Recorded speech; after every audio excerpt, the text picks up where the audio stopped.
신명기 21장 1절부터 9절까지를 제가 읽겠습니다.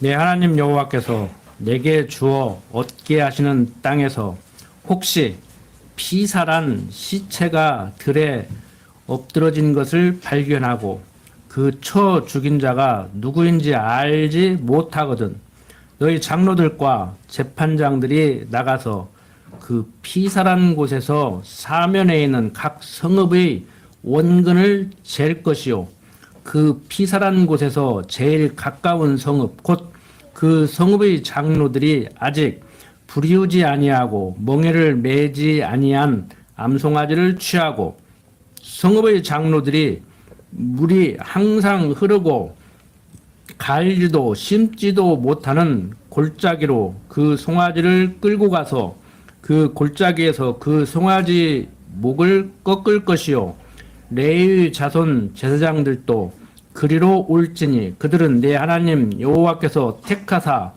자기를 섬기게 하시며 또 여호와의 이름으로 축복하게 하신지라 모든 소송과 모든 투쟁이 그들의 말대로 판결될 것이니라. 그 피살된 곳에서 제일 가까운 성읍의 모든 장로들은 그 골짜기에서 목을 꺾은 암송아지 위에 손을 씻으며 말하기를 우리의 손이 이 피를 흘리지 아니하였고 우리의 눈이 이것을 보지도 못하였나이다. 여호와여 주께서 속량하신 주의 백성 이스라엘을 사하시고 무죄한 피를 주의 백성 이스라엘 중에 머물러 두지 마옵소서 하면 그 피 흘린 죄가 사함을 받으리니 너는 이와 같이 여호와의 보시기에 정직한 일을 행하여 무죄자의 피 흘린 죄를 너희 중에서 제할지니라. 자, 민수기에서 배웠던 내용임에도 불구하고 신명기를 통해서 또 살펴보니까 좀 어렵다고 이렇게 할 수도 있을 것입니다. 지난 시간에 말씀을 드렸지만 우리가 세상 일을 해결하는데 기독교인들이기 때문에 성경적 기독교 가치관에 의한 시각으로 바라보고 해석을 하고 그것을 해결을 해야 되는데 대부분의 지금 기독교가 어떤 식으로 접근을 하느냐 하면은 기독교 토지 공개념, 뭐 기독교 사형제도, 기독교인의 경제 개념, 뭐 기독교인의 결혼 이렇게 접근한단 말이에요. 지난 시간에 말씀드렸지만 참 심각하죠. 제가 볼 때는 심각해요. 대부분 강론 시간에 그렇게 가르치고 신학자들도 그렇게 접근을 하는데 여기도 보세요. 길에 보니까 사람이 죽어 있어요. 누군가는 죽였겠죠.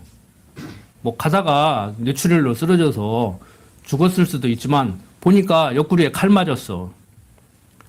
자, 한국 경찰이나 검찰 같으면 사건 해결을 해야 돼. 그래야 면이 서.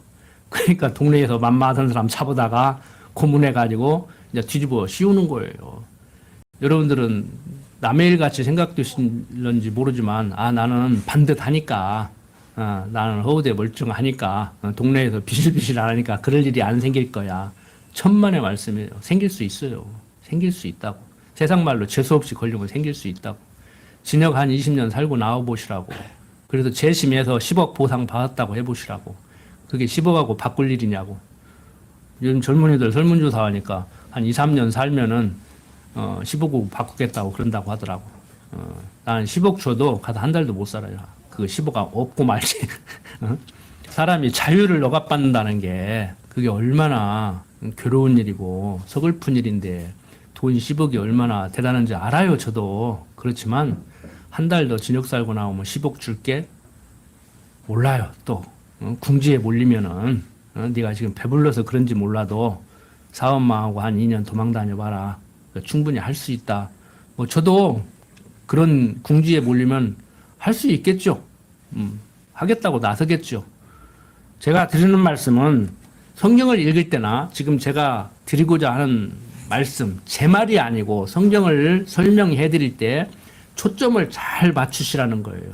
초점을 안 맞추면은요, 나는 무슨 얘기를 하려고, 무슨 얘기를 하기 위해서 무슨 얘기를 끌어왔는데 듣는 사람은 거기에 관심을 두는 경우가 있어. 그리고 자기가 관심 두는 분야에 접근해서 내 말과 상관없이 내 말하는 목적과 상관없이 이제 말을 듣는 거예요. 그래서 대화가 잘 안 되는 거예요. 부부간에도. 그래서 이 성경도 보면은 한번 보세요. 기독교 뭐 살인 사건 해결 방법 기독교적으로 어떻게 접근해야 되는가 그러면은 뭐 기독교적으로 접근을 안 해도 무죄한 사람 잡아다가 고문을 해서 정말 그게 범인인데 확실히 범인인데 물증이 없어서 못 잡아넣는데 심증은 있는데 물증이 없어서 못 잡아넣을 때 자백을 받아내는데 그게 범인이었다면 괜찮죠. 유능한 수사관이라고 할 수가 있죠. 그런데 사건 해결을 하라고 막 위에서 압력을 넣으니까 아무나 잡아다 넣었다? 이거 심각한 거예요. 그것도 심각한데 그러면 우리는 기독교인이니까 이것을 어떻게 해결해야 되는가 이렇게 접근하면은 그것도 문제가 된다는 거예요. 여기서 그 답을 얻으려고 하면은 자, 이 얘기를 왜 하는가 하면 성경은 뭐라고 했어요? 하나님의 말씀인데 하나님의 교훈적, 도덕적 어록이 아니고 하나님이 어떠한 분이신가를 얘기하기 위한 하나님의 자서전적인 내용이라고 그랬잖아요.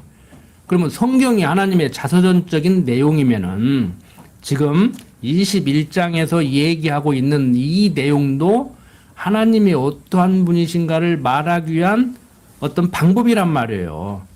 그것을 얘기하기 위해서 이것을 끌어온 거죠, 이제. 길에서 피살체를 발견했다. 피살된 사람이 있었다. 그러면 이거 어떻게 할 건가? 근데 왜 그렇게 하라고 하는가? 이제 여기까지 접근을 해야 되죠. 여기서 이제 시사적인 얘기하고 세상적인 얘기하면 이제 신소리 나오기 시작하는 거예요, 이제. 억울하게 이제 옥살이 시킨 사람 고문한 경찰 요구하고 이제 이런 일들을 하게 된다고 강대상에서. 자, 한번 보세요. 그게 아니면은 뭔가 우리는 성경으로 접근해야 되죠. 자, 방금 읽은 21장 1절부터 9절까지는 이스라엘 자손에게 언약의 땅에서 피살체가 발견되었을 때 어떻게 해야 되는가 하는 것을 얘기하고 있는데 모세는 이스라엘 자손이 언약의 땅에 들어가서 사는 동안 범인을 알지 못하는 피살체를 발견했을 경우 그 가까운 그러니까 상황으로 봤을 때 모든 정황으로 봤을 때 그 피살체가 있는 가까운 성읍 사람들이 죽였겠지 않느냐 하는 거예요. 그렇지 않을 수도 있지만 보편적으로 그렇게 생각을 이제 해서 피살당한 곳에서 제일 가까운 성읍의 장로들이 아직 불이오지 아니하고 그러니까 아직 일을 한 번도 안 해본 그러한 소지요 아니하고 멍에를 매지 아니한 암송아지를 취해서 이렇게 제사를 지내라고 얘기를 해요. 그리고 장로들이 그 암송아지를 가지고 항상 물이 흐르고 갈지도 심지도 못하는 골짜기로 가서 그 송아지 목을 꺾으라는 거예요. 그러니까 농경지로 사용하지 않는 어떤 골짜기로 끌고 가서 거기에서 이제 해결을 하라는 거죠. 그 처소에 항상 이게 물이 흘러야 하는 이유는 무죄한 피를 흘러보내어 백성들을 정결케 하기 위해서. 그러니까 물이 계속 흘러야 씻을 수 있잖아요. 그러죠. 그리고 여기 갈지도 심지도 못하는 골짜기는 쓸모없는 것이죠. 농경지로 사용을 못하니까 그런 곳에서 희생을 벌이라는 것이에요. 그 송아지 목을 꺾은 것은 무죄한 피를 속하기 위한 것이죠. 레위인들이 성소에서 성전에서 제사 지낼 때 이렇게 지내잖아요. 목을 꺾어서. 그리고 제사장들이 그 골짜기로 가라는 거예요. 제사장들도. 이것은 하나님을 대신해서 제사장들이 지금 판결을 내리잖아요. 그리고 모든 장로들은 그 골짜기에서 목을 꺾은 암송아지 위에 손을 씻고 또 무죄한 피를 백성에게 머물러 두지 말하고 얘기를 하죠. 이렇게 장로들이 손을 씻는 것은 본디오 빌라도가 예수님 십자가에 못 박아 죽일 때도 자기는 하기 싫었지만 유대인들이 원하니까 정치적으로 자기 입지를 굳히기 위해서 자기 입지가 흔들릴까 봐서 식민 통치하는 유대인들을 잘 다스리기 위해서 그들의 마음을 사기 위해서 죽여줄 때도 이렇게 손을 씻잖아요. 나는 죄 없다. 그리고 그래서 여기서 우리 손이 이 피를 흘리지 않았다. 그런 의미예요. 우리는 깨끗하다. 우리 마을에서는 죽인 사람이 없다. 이제 이런 것을 표현하는 것이지요. 그리고 우리 눈이 이렇게 보지도 못했다. 저 사람은 보지도 못했다. 우리는 안 죽인 정도가 아니고 저 사람을 본 일도 없다. 이제 이렇게 얘기를 하라는 거예요. 그러니까 한마디로 하나님 앞에서 우리는 죄 없습니다. 우리를 죄인이라고 하면 우리는 억울합니다. 이 얘기를 지금 하고 있는 것이죠. 이와 같은 규례를 통해서 모세는 무죄한 자의 피 흘린 죄를 백성 중에서 이제 없애려고 하는 거예요. 왜 이렇게 하느냐면은 그 사람을 죽이지도 않은 어떤 부족하다고 하는 만만해서 뭐 뒤 배경도 없고 힘도 없고 억울하게 옥살이해도 자기 변명도 제대로 못하는 세상적으로 좀 부족한 사람을 잡아놓아서 억울하게 옥살이시키면 뭐 안 된다 이 차원에서 머무르는 게 아니에요. 죽은 사람도 문제지만 그 사람을 죽이지도 않았는데 또 죽였다고 그 사람을 또 죽이면은 문제가 심각하잖아요. 어떤 문제가 심각해요? 하나님의 언약 성취 섭리 가운데 뭐가 지금 흐트러져요? 뭐가 결여될 수가 있어요? 생육하고 번성하게 하는 하나님의 섭리가 문제가 될 수 있단 말이에요. 그러니까 하나님이 스스로가 그 약속을 하고 약속들을 이루어 나가시는 섭리 가운데 그런 일을 미연에 방지하기 위해서 이런 규례를 주는 거란 말이에요.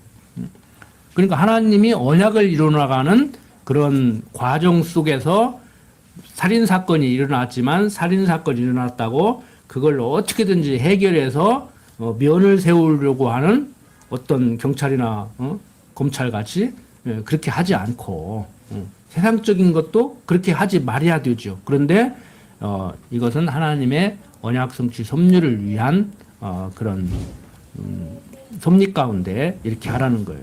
그래서 이 율례는 조금 신학적으로 이제 더 나아가서 설명을 드리면 무죄하신 예수 그리스도를 피 흘려 죽게 한 자를 속하여 주실 것에 대한 예표로서 모형과 그림자예요.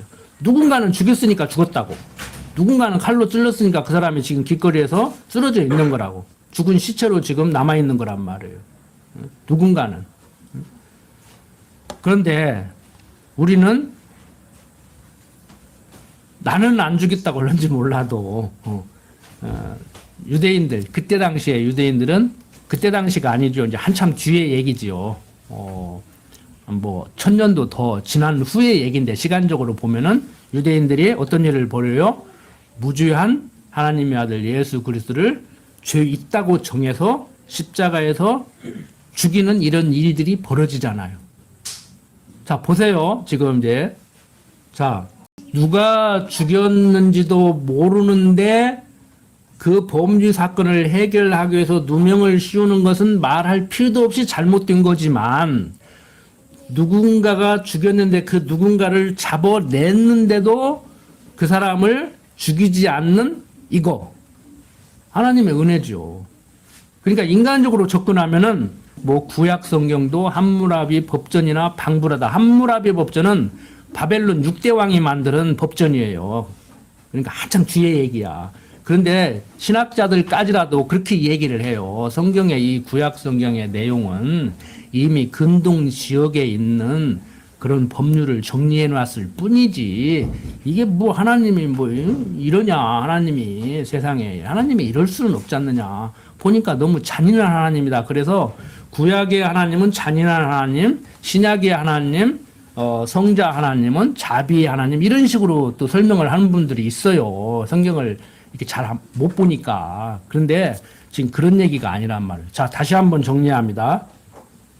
21장 1절부터 9절까지 내용은 자, 누군가가 죽었으니까 죽인 사람이 있는데 누가 죽였는지도 모르고 맘맞은 사람 잡아다가 죽이면 안 돼요. 그건 세상에서도 그렇게 해야 돼요. 그런데 나중에 뒤에 유대인들은 죄 없는 예수를 죄 있다고 해서 십자가 처형을 해요. 본디오 빌라도는 그걸 거들어줘요. 사형을 할 수 있는 사람은 그 사람밖에 없으니까. 자, 그런데 이게 좀 어렵습니다. 쉬운 것 같지만 어렵습니다. 너무 쉽게 알아듣지 마십시오. 제가 잘못 전달을 하는지는 몰라도, 제가 부족하게 전달을 하는지는 몰라도, 자, 죄 없는 그리스도로 오신 예수를 죄 있다고 정해서 십자가에 못 박아 죽였는데, 그들에 의해서 죽임을 당한 그의 피로 말미암아서 예수를 죽인 그들의 죄가 사함을 받아. 이해가 됩니까? 한국의 형법으로 이해가 되냐고, 그 말이. 세상이 이치하고 맞냐고, 그게. 다시 한번 정리를 합니다. 그리스도를 기다렸어요, 유대인들. 학수고대 했다고. 이제 나오나 저제 나오나. 그리고 예수가 그리스도로 왔어요. 근데 유대인들이 볼 때 예수가 자기들이 생각하는 그리스도가 아닌데 그리스도라고 하니까 잡아 죽였어요. 그러니까 나중에 알고 보니까 어째 알고 우리가 그리스도를 죽여버렸네. 그러니까 바울이 뭐라고 해요? 지금이라도 그를 그리스도로 믿으라. 그러면 너와 내 집이 구원을 받을 것이다. 이렇게 얘기를 한단 말이에요. 그러니까 그리스도를 기다렸고 예수가 그리스도로 왔는데도 불구하고 자기들이 기다리던 메시아가 아니라고 해서 자신을 그리스도라고는 예수를 십자가에 못 박아 죽였는데 그들이 죽인 그 예수의 피로 말미암아서 예수를 죽인 그들이 산다는 얘기야. 이렇게 얘기하면 그러면 죽여야겠네? 죽이고 싶으면 죽여.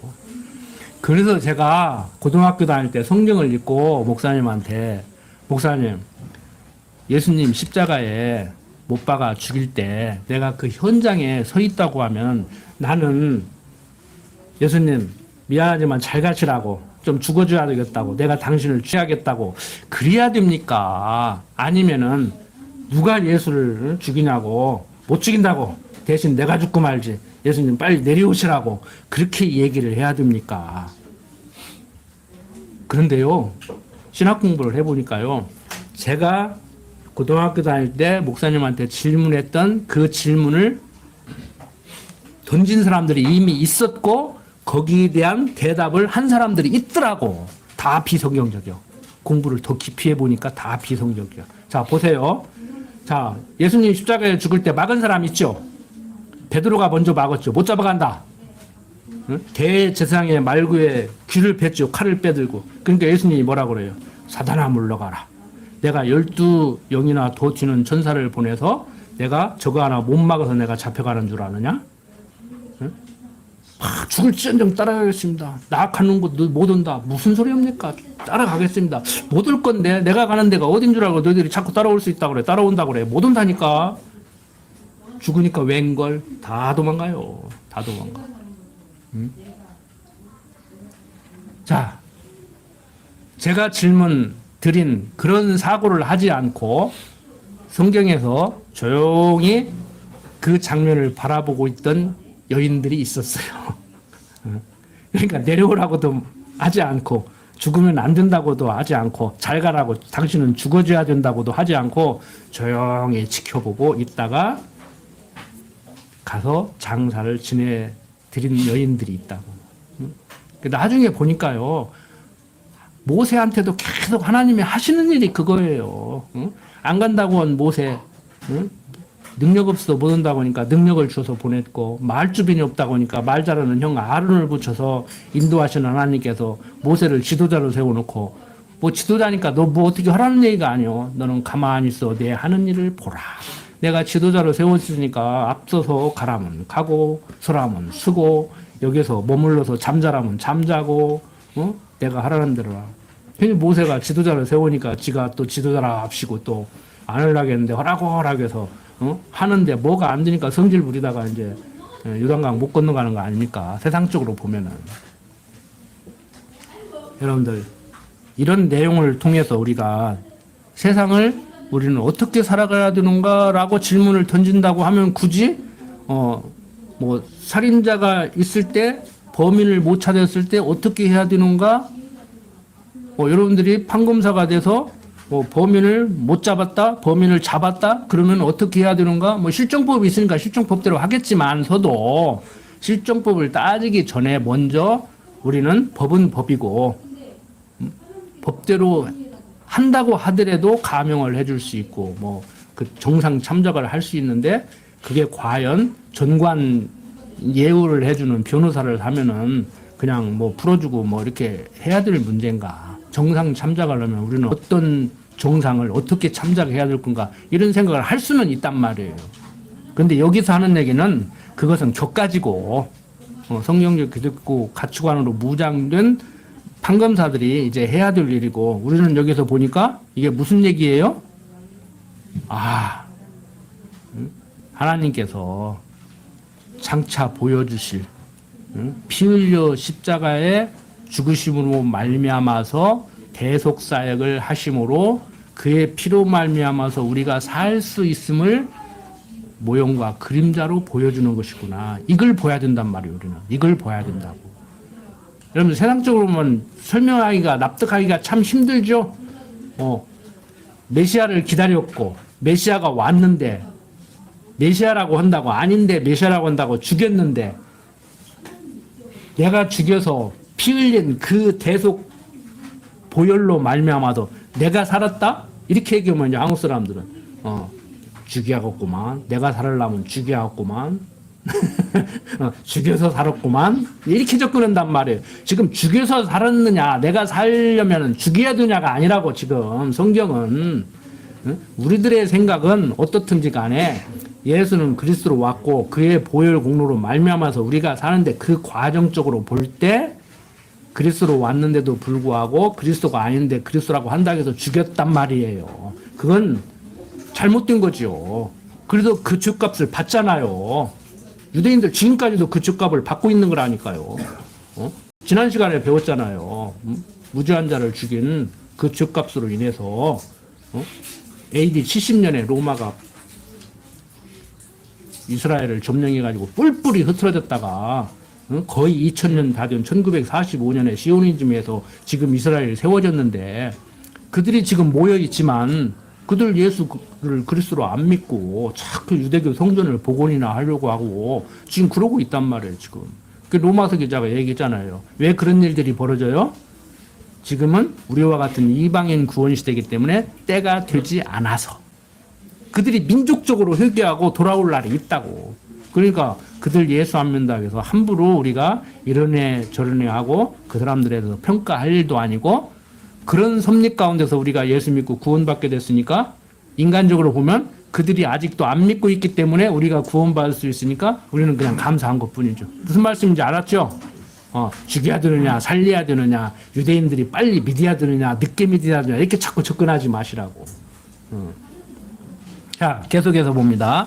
10절부터 14절 보면은 대적의 여인들을 정결케 하여 아내로 삼으라고 하고 있습니다.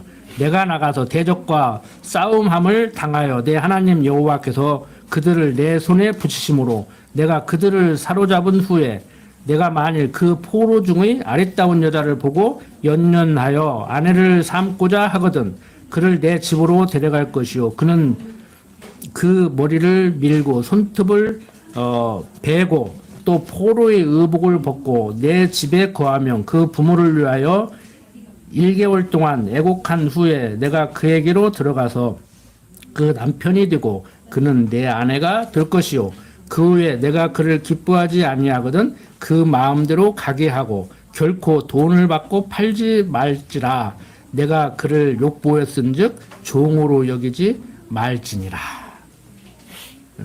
참 이런 내용 보면은 신수로 예감해서 뭐 할 얘기가 많은데 그냥 생략하고 저는 이걸 보면은 뭘 생각하냐면은 그 환양년이라는 단어가 생각이 나요. 청나라한테 끌려가서 그 돌아온 그러니까 환향 고향으로 돌아온 여인들이거든요. 이거 보면은 이거 뭐야 이거? 그러면 전쟁 시에 여자들 포로로 잡아가다가 아내 삼아도 된다는 얘기요? 그렇게 하라는 얘기요? 뭔 얘기예요 도대체 이게? 그래서 안 보이는 거예요. 성경을 성경으로 봐야 되는데 성경을 기독교적 시각으로 봐야 되는데 세상적 안목으로 보니까 이게 안 보이는 거예요, 이게. 응? 지금 여기서도 마찬가지예요. 전쟁 때 그 대적의 여인들을 포로로 잡아가다가 아내 삼아도 되냐? 여기 보면 남자는 다 죽이지만 여인들은 데리고 와도 된다는 거예요. 그리고 아리따운 여자는 또 아내로 삼으라는 얘기예요. 근데 아내 삼고 보니까 마음에 안 들어? 그러면 내보내라는 얘기예요. 내보내는 건 좋지만 팔아먹지는 말으라는 얘기예요. 좀 신사적이죠? 인간적으로도 육신적으로도. 이게 무슨 얘기예요? 이방 여인을 동족화시킬 수 있다는 얘기예요. 이거. 자, 인간적으로 보면 안 보입니다. 그 여자를 집으로 데려가서 그로 하여금 머리를 밀고 손톱을 베고 또 포로의 의복을 벗고 집에 거하게 하고 그 다음에 죽은 자기 아버지 남자니까 전쟁터에 죽었을 거 아닙니까? 딸이 포로로 잡혀올 정도인데 그러니까 아버지를 위해서 애곡하게 하고 한 달 동안 그 후에 그 여자를 이제 내 아내로 삼으라는 것이지요. 그러니까 그 여자로 하여금 이제 뭐 육적으로는 이미 떠났지만 마음에서도 그 아버지를 떠나보내게 만들고 포로로 잡혀와서 자유에 의해서 잡혀오니까 안 잡혀온 것보다 훨씬 낫네 그러고 살 사람도 있겠죠. 어떤 사람 그러더라고. TV 청문위원인데 대한제국이 일본 식민지 시대보다 더 행복하다고 할 수 있습니까? 그러더라고. 그냥 다 있고 저런 것이 TV에 나가 말한다 그러고 내가 화가 확 버럭 났는데 전혀 틀린 말은 아니겠죠. 외정치아가 더 행복했던 사람도 있고 조선시대 때 살았으면 평생 노비로 살았을 수 있는데 외정치아가 되니까 판검사가 된 사람도 있을 수 있겠죠. 중요한 건 뭐냐면은 지금 어떤 제국주의 식민지 정책에 의해서 대적의 여인들을 잡아다가 마누라 삼으라 여기에 초점을 맞추면 안 돼요. 그런 것만 이제 보고 그런 것만 보이는 사람이 있는데 자, 이 율례는 이방 민족이 예수 그리스도의 신부인 성도가 되거나 예수 그리스도 안에서 자유케 됨을 모형과 그림자로 보여주고 있는 거예요. 그리스도를 신랑으로 우리는 그의 신부된 삶을 살잖아요. 하나님의 백성인 유대인들의 남자와 결혼하는 그 여자 이방 여인이지만 비록 전쟁에서 포로로 잡혀온 여인이지만 이렇게 해서 아내를 삼으면은 유대인이 되는 거예요. 그리고 유대인 자식을 낳는 거예요. 여러분들 그리스도의 신부가 됐다는 거 자발적으로 갔어요? 어떤 사람은 자발적으로 갔다 오겠지. 저는 신학적으로 올 때 나 자발적으로 안 갔어요. 진짜 내가 절에 가면 절에 갔지. 우리 형님 신학교 가가지고 목표다가 포기하고 실패하고 나는 죽어도 안 된다고 식구들 다 말렸어요. 그런데 그 무언가가 나를 끌고 가고 있었어. 그 무언가가 알고 보니까 하나님 아버지였어. 제가 그랬잖아요. 훈련하다가 팍 떨어졌는데 옆구리 찔렸는데 아버지 했는데 고향에는 아버지는 내가 분명히 안 불렀다고 하는데 나도 모르게 어렸을 때부터 배운 그 하나님 아버지를 나도 모르게 부르고 있더라고. 내가 급하니까. 급할 때 부르는 그 사람이 진짜 나를 도와줄 수 있는 사람이라고 내가 생각하고 있는 것이고 그분의 도움을 내가 지금 갈구하고 있는 거란 말이에요. 진짜 여러분들 어려우면 하나님 아버지한테 갈구합니까? 제가 기도는 그건 육신적인 기도라고 하니까 기도도 못 하겠다고 그러는데 육신적인 기도가 아니라요. 인간적인 생각으로 볼 때 기복적이고 육신적일 수도 있지만 정말 갈급할 때 누군가는 의지해야 돼요. 우리는 무언가에 의지를 해야 되지 혼자 살아갈 수 없는 내 능력과 노력으로 살아갈 수 없는 아유 미약한 존재라니까. 그러니까 하나님 아버지 찾는 거예요. 기독교에서 그걸 강화시켜가지고 자꾸 막 기도만 시키잖아요. 주시옵소서, 주시옵소서. 그러니까 오순절주의자들은 구하는 것은 이미 받았다고 가고 완료형으로 막 얘기해버리라고 그러잖아요. 좀 헷갈리죠? 뭐 기도 얘기하면 한도 끝도 없고 헷갈리는데 너무 헷갈릴 필요 없어요. 자기 신앙 수준에 맞게 그냥 하세요. 괜히 어설프게 좀 배웠다고, 귀로 들었다고, 이러도 못하고, 저러도 못하고 그러지 마시고, 급하면 그냥 주시옵소서 안 해도 저부터도 급하면 주시옵소서 한다니까. 급한데 어떡해요. 아파 죽겠는데 살려주십시오 하고, 낫게 해주십시오. 해야지. 그래도 안 나서니까 진통제 먹더라고. 하나님보다 진통제가 낫더라니까. 이거 반은 농담이고 반은 진담입니다. 지사님 그렇죠? 기도만 해도 해결될 것 같으면 기도로 다 해결하게. 웃자고 하는 얘기지만 여러분들 심각하게 들으십시오. 내가 믿는 하나님이 어떤 하나님이고 도대체 그 하나님만 믿으면 진통제 먹을 필요 없고 진통제 먹는 사람은 믿음이 없는 사람이니까 먹지 말아야 되고 이렇게 생각해야 될 문제가 좀 깊이 좀 생각 좀 하시라고. 설렁설렁 넘어가지 말고 그냥 목사님들이 시키는 대로 하지 말고 아멘만 하지 말고. 신앙이 이상하게 되면은요 사람이 이상하게 된다니까. 하는 짓이 이상하게 된다니까. 여러분들 다시 한번 정리를 합니다. 이방인 구원에 대한 모형과 그림자예요. 우리도 이방인이잖아요. 어떤 사람은 자기 발로 주일학교 찾아갔다고 하는지 몰라도 그게 칼빈주의 5대 교리 중에 불가항력적 은총. 내가 하나님 따르고 싶으면 따르고 따르기 싫다해서 안 따르는 것이 아니고 하나님이 나를 강권적으로 붙들어 딱 들어 올리면은 끌려갈 수밖에. 속된 말로 개 끌려가듯이 끌려가는 거예요. 그리고 끌려갔는데 도저히 괴로워서 못 따라가겠어. 도망가려고 해도 못 도망가. 그게 성도의 견인이에요. 하나님이 사랑을 하면은 받을 수밖에 없어요.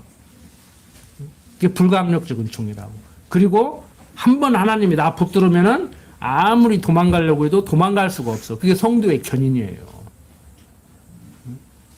못 도망가요, 여러분들. 여러분들 못 도망간다고. 군육귀는 떠나는지 몰라도 못 도망간다고. 절에 한번 가봐요. 가서 앉을 수 있겠는가.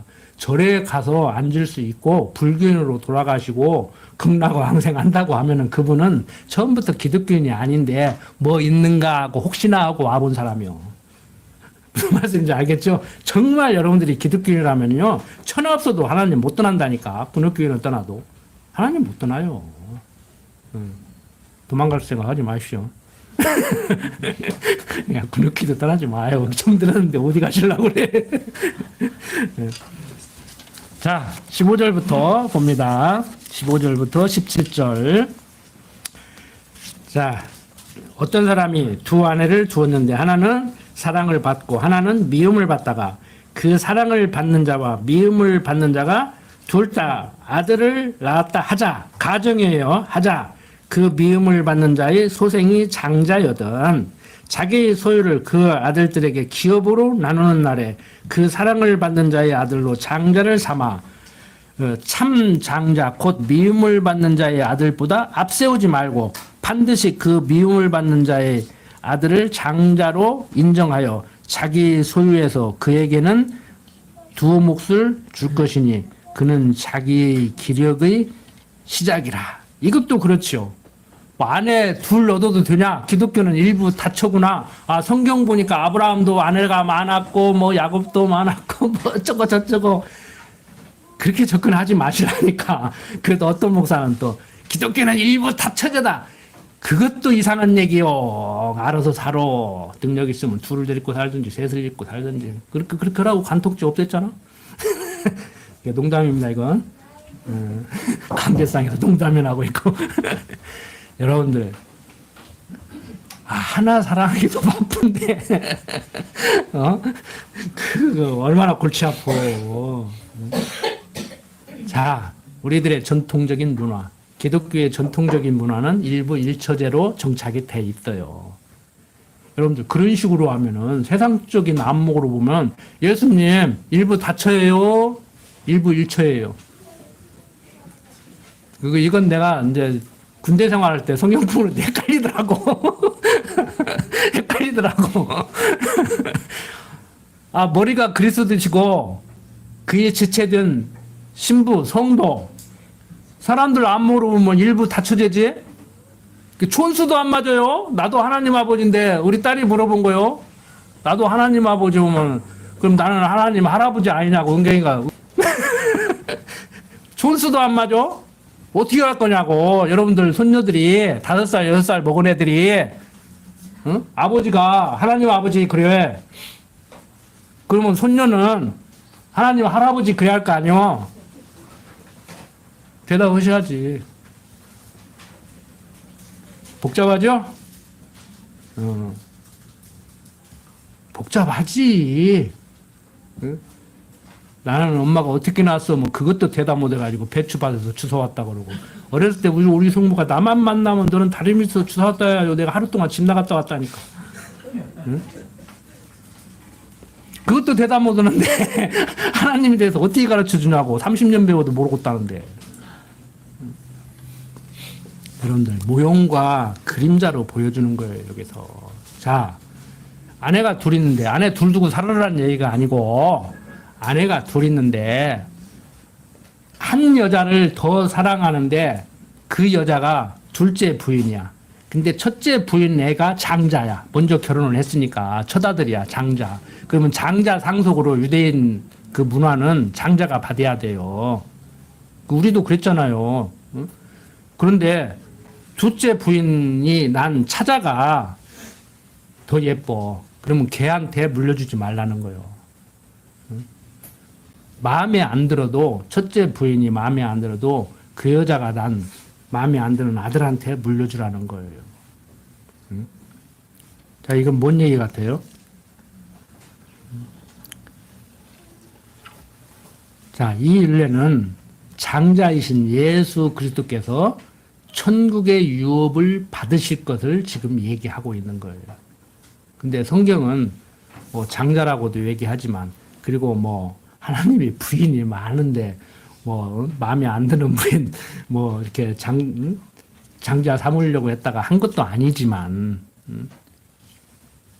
독생자라고 그러죠. 막 장자냐 차자도 아니고 성경은 홀로 혼자 하나만 요즘 말하면은 하나만 낳게 해가지고 아들 하나 낳은 것 같이 그렇게 또 설명을 할 수가 있잖아요. 근데 그런 개념이 아니고 성경은 말하기를 하나밖에 없는 독생자 아들 그리스도로 말미암아서 우리가 유업이 이어진다.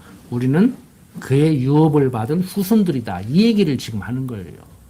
그러니까 여러분들 하나님이 우리를 택할 때 그리스도가 우리를 신부 삼을 때 마음에 들어서 삼았어요? 마음에 안 들어서 삼았어요? 이게 이제 세상적인 지혜야. 부부간에도 나는 하니까 네가 나오기로 했지. 뭐 내가 이 정도 잘생기고 돈도 잘 하고 뭐 네가 했겠어? 다른 여자하고 했겠지? 근데 그것도 착각이고 자기 생각이고. 세상적으로 계산을 보면 이 사람하고 해야 돼.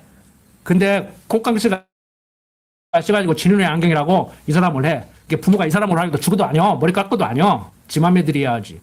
다 성경적이라니까요. 평양감사도 제 싫으면 안 한다. 제 눈의 안경이다. 콩깍지 씌어야 결혼한다. 이게 다 성경적이에요. 그런 식으로 결혼했으면 신랑 되신 그리스도가 우리를 신부 삼았겠냐고. 응? 그러니까 인간적으로도요, 부부간에도요. 저도 항상 그렇게 정리를 하는데, 아유, 나같이 무조건 사람하고 사느라고 고생이다. 당신이 나가니까 나하고 결혼을 해줬지. 나같이 못난 사람 그냥 결혼을 해준 것만 해도 감사하다. 저는 항상 그렇게 생각해요. 저는 옛날에 장가 못 갈 줄 알았거든. 좋은 놈에다가 집도 가난하고 가진 것도 없고 배운 것도 없고. 근데 집사람이 그런 일에서 고맙다고 그러니까 나같이 모자란 사람한테 결혼하고 집사람한테 이렇게 농담이에요. 당신같이 모자랐으니까 나하고 결혼한 거야. 근데 그걸 오해를 하더라고. 나는 감사해서 한 말인데 좀 잘난 사람 만나지 왜 이렇게 못나가지고 모자라가지고 나 같은 사람 곤냐냐 그러니까 그걸 조카가 또 알아듣더라고. 영안중학교에 다니는 조카가 알아듣고 삼촌이 어째서 그러더라고. 말귀를 알아듣고. 맞아요. 응? 나나 하니까 내가 나같이 잘났으니까 네가 택했지. 이게 아니라고. 세상적으로요. 우리 아직 결혼 안 한 분들 혹시라도 눈이 높아가지고 내가 고르잖아요. 내가 마음에 드는 사람은 절대 나 좋아 안 해. 무슨 말인지 알아들었죠? 내가 마음에 드는 사람이 나를 좋아하겠냐고. 알아들을는가 몰라. 이거 알아들어야 돼. 이거 알아들어야 십자가가. 내가 마음에 들어오는 사람은 거의 다 안 좋아한다니까. 좋아할 수도 있어. 그거 고르다가 세월 다 가. 한 세월 가는 거예요. 가장 좋지요. 내가 마음에 들어 하는데. 대한민국에서 모든 남자, 모든 여자 줄 세워놓고 다 손 봤는데 내가 마음에 드는데 그 사람도 다 줄 세워놓고 해봤지만 나를 잘 마음에 들어오면 금상첨화지. 금상첨화지. 예. 그렇게 만나는 사람도 있다고 하더라고. 둘이 그러는데 내가 뭐라고 그러고 둘이 그렇다는데. 어? 자, 여러분들. 신랑 되신 그리스도가 우리를 신부 삼아줬다는 거. 그거 하나만으로도 그냥 감사하면 돼요. 제 아는 친구 하나도요, 막 결혼해 준 것만으로도 막 감사하다고, 평생 먹여 살린다고, 막 가만히 있으라고, 막 아무 일도 하지 말라고. 막. 그러고 살더라고. 저도 집사람 결혼 전에 그런 사람이 있어요. 막 결혼만 해달라고, 막 그러면 막 평생 먹여 살린다고, 일 안 해도 먹여 살린다고, 막 그런데 내가 그렇게 살면 안 되지. 내가 마음껏 사랑하고 살아야지. 그리스도가 나를 마음껏 사랑하니까 그 사랑에 힘입어서 나도 사랑하고 살잖아요. 근데 육신을 가진 우리가 어디 그래요? 내가 사랑하는 것보다 상대는 안 해주는 것 같고, 또 상대 입장에서 보면 자기가 사랑해주는 것보다 내가 또 안 해주는 것 같고, 그러니까 맨날 싸우잖아. 노사간에도 마찬가지지. 사장은 돈 준 만큼 일 안 하는 것 같고, 이러는 사람은 돈 받은 만큼 더 하는 것 같고, 그러니까 맨날 싸우는 거요. 부부간에도 싸우고 노사간에도 싸우고. 응? 대통령은 내가 밤잠 안 자고 막 그렇게 하는데 국민들은 안 알아주고 막 국민들이 볼 때는 대통령 시켜주면 행복하게 해준다고 하더니 맨날 먹고 노는 것 같고 막. 응? 근데 북한 김정은이도 그러잖아요. 막 응? 수령님은 밤잠도 안 자시고 쇠기밥에 뭐 쪽잠 자고 막 그런다고 그러잖아요. 국민들이 그러면 아 우리 수령님은 잠도 안 자고 먹는 것도 제대로 못 먹고 백성을 위해서 그렇게 항상 고민을 하고 배가 이렇게 부어가지고 이렇게 나왔다고 그러잖아요.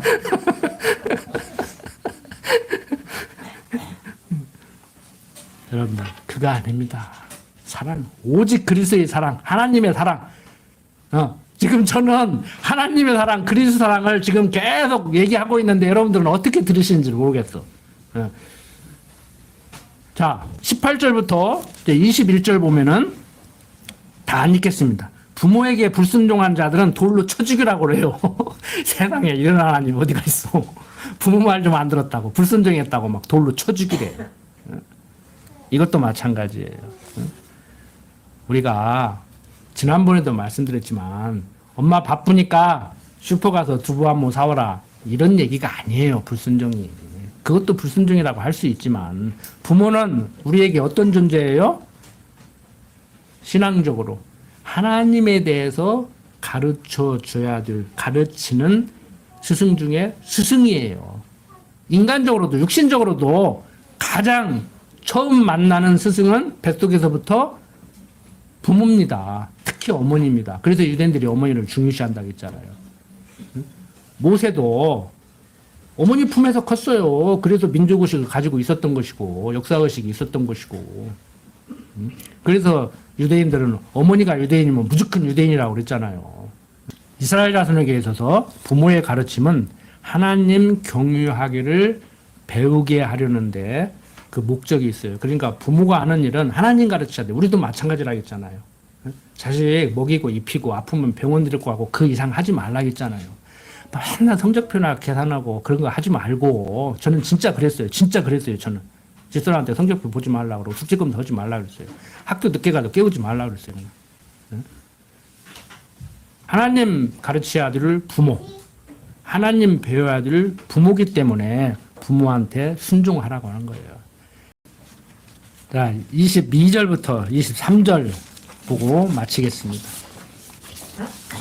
자, 사람이 만일 죽을 줄을 범함으로 내가 그를 죽여 나무에 달거든 그 시체를 나무에 밤새도록 두지 말고 당일에 장사하여 내 하나님 여호와께서 내게 기업으로 주시는 땅을 더럽히지 말라.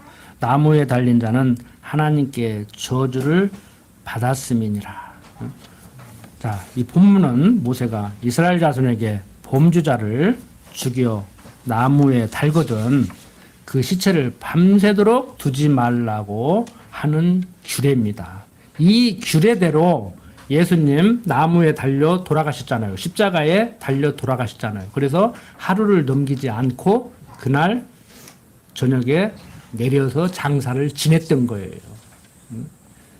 그래서 모세는 나무에 달린 자는 하나님께 저주를 받은 자라고 했죠. 그러니까 저주를 받은 자의 시체를 밤새도록 나무에 매달아 부패하게 하지 말라는 거예요. 왜? 부패해서 썩은 물이 땅에 떨어지면 땅이 오염되니까, 땅이 더럽혀지니까. 그래서 이 율례대로 조금 전에 말씀드린 대로 예수님 시체도 해지기 전에 무덤에 장사를 했습니다. 이 역시 예수 그리스도에 대한 모형과 예표로서 그림자예요. 그러니까 예수님 이 규례대로 십자가에 죽으시고 저녁에 무덤에 장사한 것 같이 바로 그분이 규례대로 행해졌기 때문에 그리스도임을 보여준 것이죠. 그러니까 나무에 달려 돌아가신다고 그랬잖아요. 나무에 달려 돌아가신다. 죽음만을 얘기하면 그 다음에 다리가 십자가형은 꺾으면 안 되는데 꺾었어요. 그 다음에 부활하고 부활했다는 증거는 뭐 과학적으로 증명을 하라고 그러는데 기록상 뭐라고 얘기해요?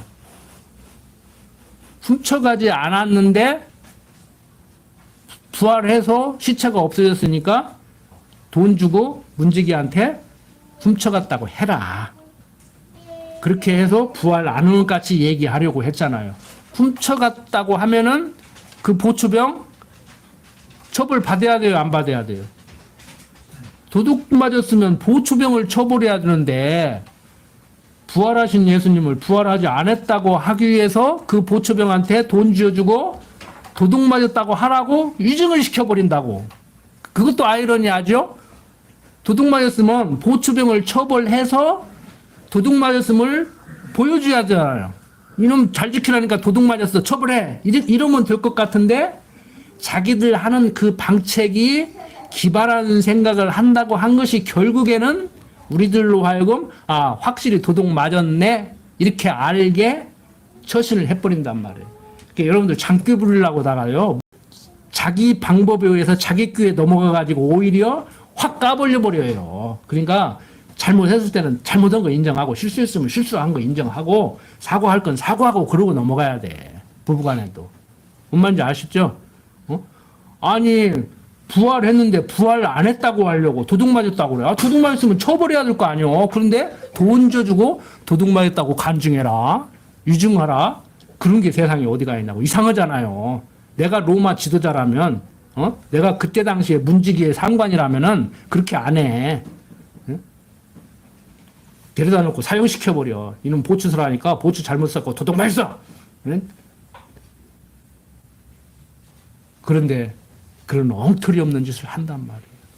자, 21장 다 살펴봤습니다. 결국에 21장 내용이 뭐예요? 자, 19장부터 21장까지 살펴봤는데 19장 생각나십니까? 20장 생각나십니까?